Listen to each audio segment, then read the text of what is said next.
Hello, this is Abigail Borello with Sparkle and Shine Guidance, and I wanted to dive into this last square that we're having with Chiron in Aries, Jupiter in Cancer, right after the new moon in Sagittarius. Sagittarius is connected very much to Jupiter's energy, so there is this expansive quality with this square.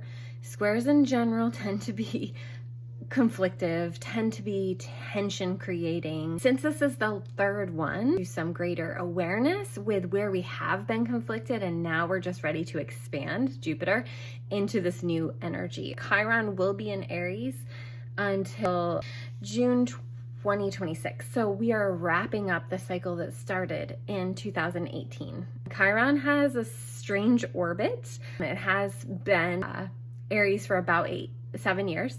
And it will dip back in. So all in all, we won't be fully in this energy until 2027. However, we are going to have a very first square July 1st in that Taurus energy. So it's moving from Aries, where it is now, into Taurus in June, and then July, boom, we have our first square. This energy will change because it's going to be in different signs. It's still affecting us. Past times that Chiron in Aries has squared Jupiter. The first time was in 2019. It was December 8th, 2019. Can you think back to what was coming up for you around that time? Hopefully, maybe you journaled. You can look back at some of your journaling, looking back at social media, looking back at different things that could help you remember what was coming up for you. It's also valid. This was happening at the first degree of Aries and the first degree of Capricorn. So Jupiter was in a different sign back then.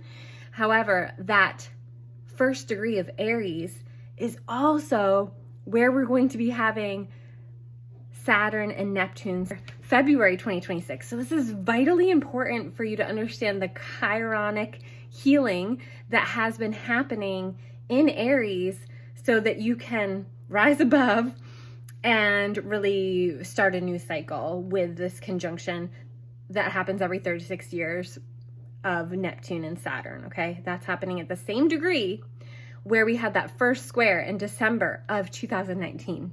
I don't know about you, but I can tell you exactly what I was processing. It was some big stuff. It was super uncomfortable.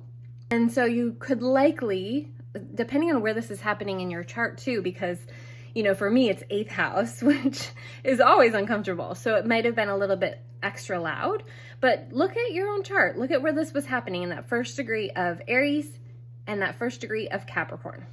Then we move into the second square, which was very recent. It was October 23rd, 2025.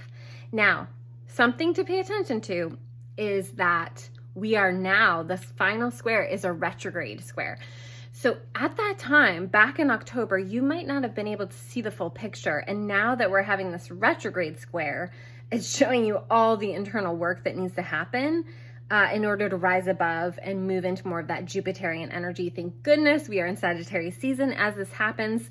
It's going to be shifting really quickly at the day of the conjunction, but this new moon is giving a lot of forward momentum push energy into the expansive quality and the benefic qualities of Jupiter. So utilize that. Look back at October 23rd, around that time. Do that work. Look at where that's happening. And that one in October was at 24 degrees. And now, because we're in retrograde, this square on December 21st on the solstice is at 22 degrees of Cancer and Aries. So how can you in your own life now, with this new awareness, with this new clarity on where you're meant to move forward, on where you've been holding yourself back from this chironic Aries wounding, where can you now have clarity to move forward, moving into the new year? Chiron is about the wounded healer. Not only is it a wounded energy, but it's a healing energy. And Jupiter has to do with expansion. And so while in that first square back in 2019, it very much, I feel, was about expanding wounds, really exposing wounds, uncomfortable issues around your wounding. Now we are in the energy of expanding the healing and being able to share the wisdom and being able to harvest the lessons and move forward with this new energy. And part of this has to do with the first square being in Jupiter in Capricorn, and now the second square being in Jupiter in Cancer. Jupiter in Cancer is much more soft and nurturing and gentle. The soft lapping of the ocean, really easing tension around our heart and exposing new ways of doing things in a gentle way.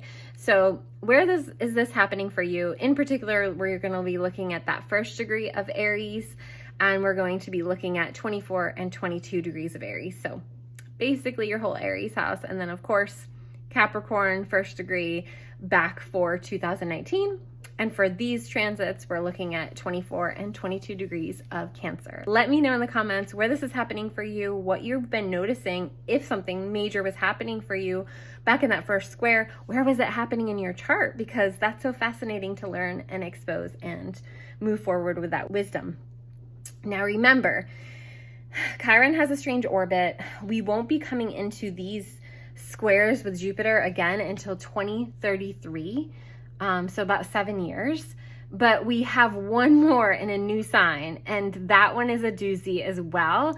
And if you have early degree Leo or Taurus placements, or any of the fixed, that is going to really be for you to pay attention to and maybe even plan around for the beginning of July to do some healing work, to do some introspection, because that's the last square that we'll be having till 2033. So clearly there's going to be some cleanup work that's going to be happening around that time.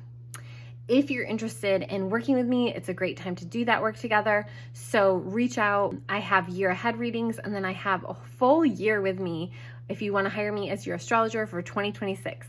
So let's get going.